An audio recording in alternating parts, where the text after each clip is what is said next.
പക്ഷെ ഇതൊക്കെ നമ്മൾ കാണുകയും മനസ്സിലാക്കുകയും ചെയ്യുമ്പോഴും മരണത്തെക്കുറിച്ചുള്ള ഒരു ചിന്ത, അഥവാ നമ്മൾ മരിക്കും, ഞാൻ മരിക്കും എന്നുള്ള ഓരോരുത്തരുടെയും ചിന്ത ഇല്ലാതാവുകയാണ്. അതെന്തുകൊണ്ടെന്ന് വെച്ചാൽ ഭൗതികമാകുന്ന ജീവിതത്തിന്റെ പിന്നാലെയുള്ള പരക്കുപാച്ചിലാണ്. ആദരവായ പ്രവാചകൻ നബിയുന മുഹമ്മദ് റസൂലുള്ളാഹി സല്ലല്ലാഹു അലൈഹി വസല്ലമ തങ്ങൾ ഒരു ചരിത്രം, സുലൈമാൻ നബി അലൈഹിസ്സലാമിന്റെ കാലഘട്ടത്തിൽ നടന്ന ഒരു ചരിത്രം സഹാബത്തിനോട് പറയുകയാണ്. മഹാനായ സുലൈമാൻ നബി അലൈഹിസ്സലാത്തു വസ്സലാമിന്റെ കാലഘട്ടത്തിൽ അസ്റായിൽ അലൈഹിസ്സലാത്തു വസ്സലാം ഒരു അനുയായിയാകുന്ന വ്യക്തിയുടെ മുന്നിൽ വന്നുകൊണ്ട് അദ്ദേഹത്തിന്റെ ആത്മാവിനെ പിടിക്കുന്നതിന് വേണ്ടി അദ്ദേഹത്തിന്റെ തിരുസവിധത്തിലെത്തിയിട്ട് ഒന്ന് തുറിച്ചു നോക്കിയത്രേ. നല്ലൊരു നോട്ടം.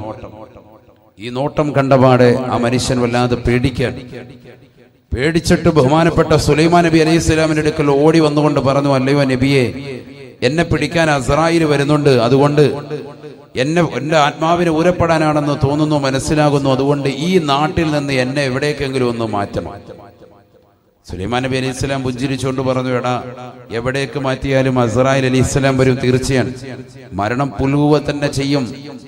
ഐനമാ തകൂനു യുദ്രിക്കുമുൽ മൗതു വലൗ കുന്തും ഫീ ബുറൂജിൻ മുശയ്യദ. അതിശക്തമായ ഇരുമ്പഴിക്കുള്ളിൽ നിങ്ങൾ അധിവസിച്ചിരുന്നാലും മരണം നിങ്ങളെ പുൽകുമെന്ന് വിശുദ്ധ ഖുർആൻ. ബഹുമാനപ്പെട്ട സുലൈമാൻ നബി അലൈഹി സ്വലാത്തു വസ്സലാം പറഞ്ഞു, നീ ഉറപ്പായിട്ടും മരിക്കേണ്ടവനാണ്, ഈ ലോകത്തുനിന്ന് വിട പറയേണ്ടവനാണ്. നിന്നെ ഈ നാട്ടിൽ നിന്ന് എങ്ങോട്ടെങ്കിലും മാറ്റിയിട്ട് എന്താണ് കാര്യം? തീർച്ചയായും മരണം പുൽകുമെന്ന് പറയാ. പക്ഷെ ഈ വ്യക്തി സമ്മതിക്കുന്നില്ല. അവന്റെ നിർബന്ധം നിമിത്തമായിട്ട് 10,000 കിലോമീറ്റർ അപ്പുറമുള്ളതാകുന്ന ഒരു ദ്വീപിലേക്ക് സുലൈമാൻ നബി അലൈഹി സ്വലാത്തു വസ്സലാം അവനെ നാടുകടത്താണ് സെക്കൻഡുകൾക്കുള്ളിൽ. പരിശുദ്ധ ഖുർആൻ തന്നെ പറഞ്ഞില്ലേ, വലി സുലൈമാന റീഹ ആസിഫതൻ തജ്രി ബി അംരിഹി. സുലൈമാൻ നബി അലൈഹി സ്വലാത്തു വസ്സലാമിന് അല്ലാഹു സുബ്ഹാനഹു വ തആല കാറ്റിനെ അധീനപ്പെടുത്തി കൊടുത്തിരുന്നു. അദ്ദേഹത്തിന്റെ ഇഷ്ടപ്രകാരം ആ കാറ്റ് അദ്ദേഹത്തെ വഹിച്ചുകൊണ്ട് എത്രയും പെട്ടെന്ന് എവിടെയാണ് നീയത്ത് വെക്കുന്നത് ആ സ്ഥലത്തേക്ക് എത്തും. കാറ്റ് വന്നിങ്ങനെ നിൽക്കും, ഒരു പരവതാനി പോലെ. അതിന്റെ മുകളിലേക്ക് കാലെടുത്ത് വെച്ച് നിന്നാൽ മതി. എവിടേക്കാണോ പോകേണ്ടത് അത്ര സ്പീഡിൽ അദ്ദേഹത്തെ അവിടെ കൊണ്ടുപോയി എത്തിക്കും. അപ്പം ബഹുമാനപ്പെട്ട സുലൈമാൻ നബി അലൈഹി സ്വലാത്തു വസ്സലാം അദ്ദേഹത്തിന്റെ മുഅ്ജിസത്തിലൂടെ ഈ മനുഷ്യനെ 10,000 കിലോമീറ്റർ അപ്പുറത്തേക്ക് ഒരു ദ്വീപിലേക്ക് നാടുകടത്തി. അല്പനേരം കഴിഞ്ഞപ്പോ സുലൈമാൻ നബി അലൈഹി സ്വലാമിന്റെ സവിധത്തിൽ ഇതാ അസ്റായിൽ അലൈഹി സ്വലാം വരികയാണ്. അസ്റായിൽ അലൈഹി സ്വലാം വന്നപ്പോ സുലൈമാൻ നബി അലൈഹി സ്വലാം ചോദിച്ചു, എടാ, നീ എന്റെ ഒരു അനുയായിയെ തുറിച്ചു നോക്കി എന്ന് കേട്ടല്ലോ.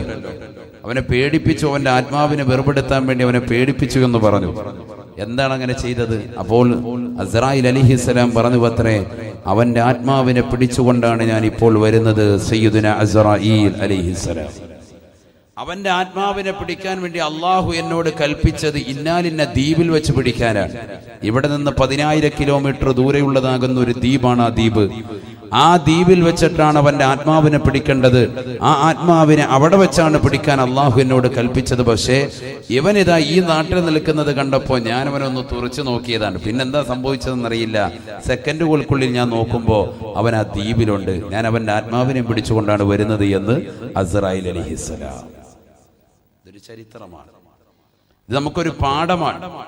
കേൾക്കുമ്പോൾ ഒരു തമാശ തോന്നുന്നുവെങ്കിലും വലിയ ഒരു പാഠമാണ്. കാരണം എവിടെയായിരുന്നാലും നമ്മുടെ ശരീരത്തിൽ ആത്മാവിന് വേർപെടുത്തപ്പെടും. നമ്മുടെ ഈ നാട്ടിൽ എത്രയോ പ്രവാസികളുണ്ട്. അള്ളാഹു പ്രവാസികൾക്ക് സന്തോഷം നൽകട്ടെ.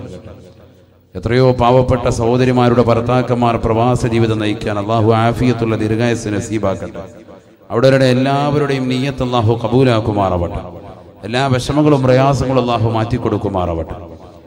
ഈ പ്രവാസ ജീവിതം നയിക്കുന്നവർ അവരവരുടെ ജീവിതം ആ പ്രവാസ ലോകത്ത് തന്നെ അസ്തമിക്കുമോ? ചിന്തിച്ചു നോക്ക്.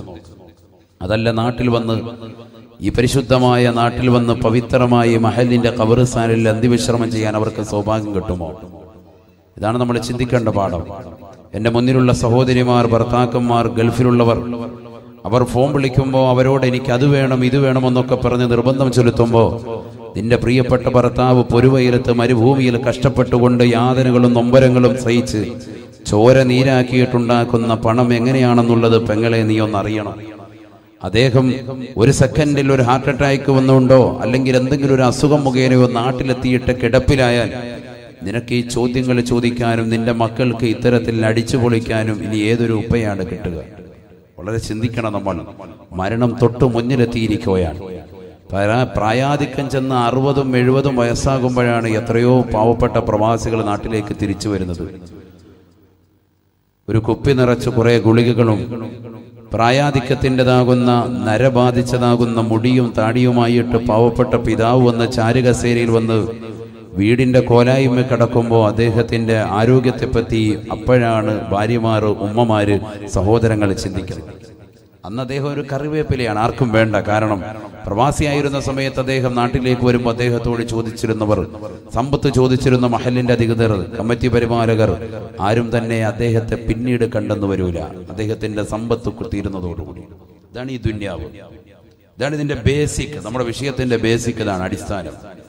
ഇത് മനസ്സിലാക്കിയാൽ ഒരു മുഅ്മിൻ നന്നാവും. ഇത് മനസ്സിലാക്കിയാൽ ഒരു മുഅ്മിനത്ത് അവരുടെ ജീവിതം സന്തോഷകരമാകും. അള്ളാഹു നമുക്ക് തൗഫീഖ് നൽകട്ടെ. മരണം എന്തായാലും ഉണ്ട്, മരണം സർവർക്കും സുനിശ്ചിതമാണ്.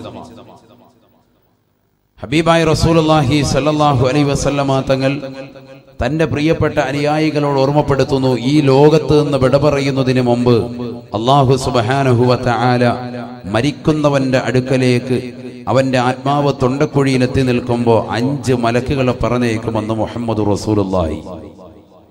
ഉറക്കെ പറയൻ, മുഹമ്മദ് റസൂലുള്ളാഹി സല്ലല്ലാഹു അലൈഹി വസല്ലം. വളരെ ശ്രദ്ധിക്കണം. നിങ്ങളുടെ ശ്രദ്ധയാണ് ഈ സദസ്സിലേക്ക് ആകെ ആവശ്യപ്പെടുന്നത്. നല്ല ശ്രദ്ധ വേണം. അല്ലാഹു നമ്മുടെ ഈ സദസ്സ് പരിപൂർണമായി കബൂലാക്കുമാറാവട്ടെ. ഖാല റസൂലുള്ളാഹി സല്ലല്ലാഹു അലൈഹി വസല്ലം, ഇദാ കാന ബിനു ആദമ ഫീ സിയാഖിൽ മൗത്ത് ബഅസ അല്ലാഹു ഇലൈഹി ഖംസതൻ മിനൽ മലായിക.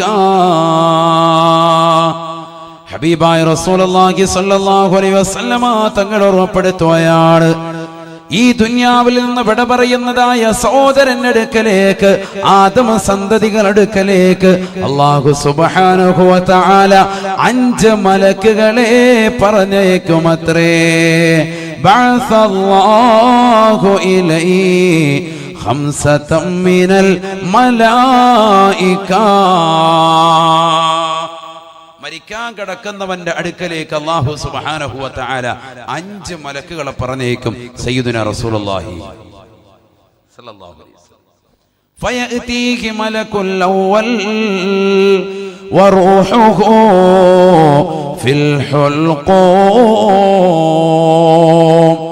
ഹബീബായ റസൂലുള്ളാഹി സ്വല്ലല്ലാഹു അലൈഹി വസല്ലമ തങ്ങൾ ഓർമ്മപ്പെടുത്തുകയാണ്, ഈ ദുനിയാവിൽ നിന്ന് വിട പറയാൻ വേണ്ടി നിൽക്കുന്നതായ മനുഷ്യന്റെ അടുക്കലേക്ക് അല്ലാഹു സുബ്ഹാനഹു വ തആല 5 മലക്കുകളെ പറഞ്ഞേക്കുമത്രേ. അതിലൊന്നാമത്തെ മലക്ക് അവന്റെ കാതിന്റെ തീരത്തേക്ക് നിൽക്കുകയാണ്, അവന്റെ ചെവിയുടെ ഭാഗത്തേക്ക് നിൽക്കുകയാണ്. അവനോട് ചോദിക്കുകയാ, വറൂഹുഹു ഫിൽ ഹുൽഖൂം. അവന്റെ ആത്മാവ് തൊണ്ടക്കുഴിയിലാണ്. അവസാന ശ്വാസമാണ്, അവസാന ശ്വാസമാണ്. ഈ ലോകത്ത് നിന്ന് വിട പറയാൻ പോയാണ്. ഇനി ഏതാനും സെക്കൻഡുകൾ മാത്രമാണ്. അവന്റെ വലതുകാലിന്റെ തള്ളവരലിലൂടെ, അവന്റെ തൊടഭാഗത്തിലൂടെ, അവന്റെ ആമാശയത്തിലൂടെ, അവന്റെ കഴുത്തിലേക്ക് ആത്മാവെത്തി നിൽക്കുകയാണ്, എത്തി നിൽക്കുകയാണ്. അവസാനത്തെ സമയമാണ്, അവസാനത്തെ ഡേറ്റാണ്. ഇനി ഒരു സെക്കൻഡ് പോലും പിന്തിക്കുകയില്ല. ആ സമയത്തതാ ഒന്നാമത്തെ മലക്ക് അവനോട് ചോദിക്കുകയാണ്, യബ്ന ആദം ഐന ബദനുകൽ ഖവീ വമാ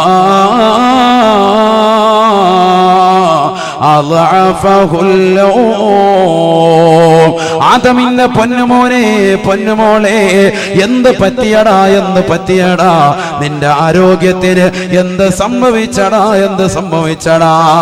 ഐന ബദനുകൽ ഖവീ, നിന്റെ ആരോഗ്യമുള്ള ശരീരം എവിടെ പോയി? വമാ അളഅഫഹുൽ നിന്റെ ആരോഗ്യത്തെ ബലഹീനപ്പെടുത്തിയത് എന്താണ്? നീ നല്ല ആരോഗ്യമുള്ള ചെറുപ്പക്കാരൻ ചെറുപ്പക്കാരനായിരുന്നല്ലോ. രാവിലെ സുബയുടെ ബാങ്ക് അലാറമാക്കി വെച്ചുകൊണ്ട് ഹദ്ദാദ് നഗറിലൂടെ നിയതാ ബേക്കൽ അങ്ങാടിയിലേക്ക് കിലോമീറ്ററുകളോളം നടന്നവനല്ലയോ? ഓട്ടത്തിലും ചാട്ടത്തിലും മുൻപന്തിയിലുള്ളവനല്ലയോ?